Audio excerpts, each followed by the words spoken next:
إِنَّا أَعْطَيْنَاكَ الْكَوْثَرِ. We've given you the greatest, the most abundant good. We all know that the very first revelation that Allah subhanahu wa ta'ala sent down was Iqra. And Iqra, of course, means to read, to explore, to learn more. And the purpose of the first revelation to our Prophet ﷺ was to tell him that Allah would give him knowledge directly. Iqra bismi rabbik.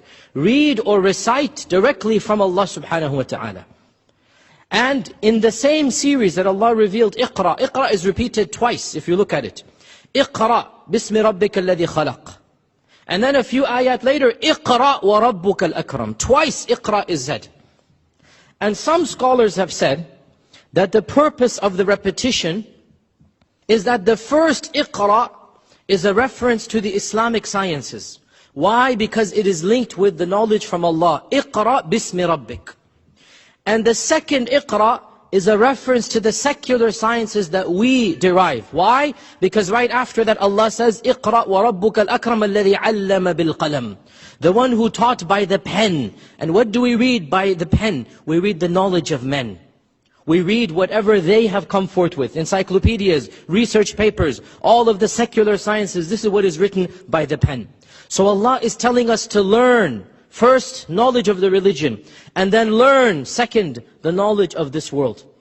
So there's no question that Allah subhanahu wa ta'ala has praised knowledge and thought, intellect and reflection.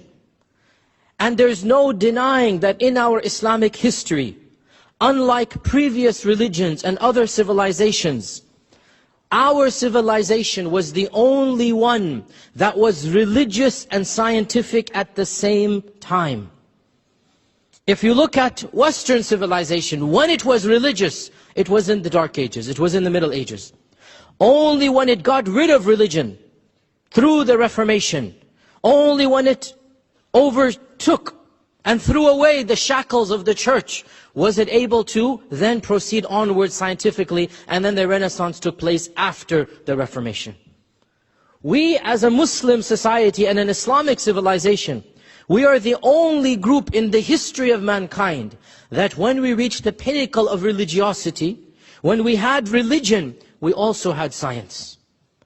When we had deen, we also had dunya. When we had understanding of the religious text, we also encouraged chemistry and biology and medicine and astronomy. And many of you should be aware that in the 8th, 9th, 10th, 11th centuries of the Christian era, the CE centuries, our Islamic caliphates produced the world's greatest scientists. And we were the ones who charted out the course of the human body and anatomy. We were the ones who named most of the stars that to this day when you study astronomy, most of the stars have names derived in Arabic. We were the ones who invented the science of algebra. And so many other, the list goes on and on and on.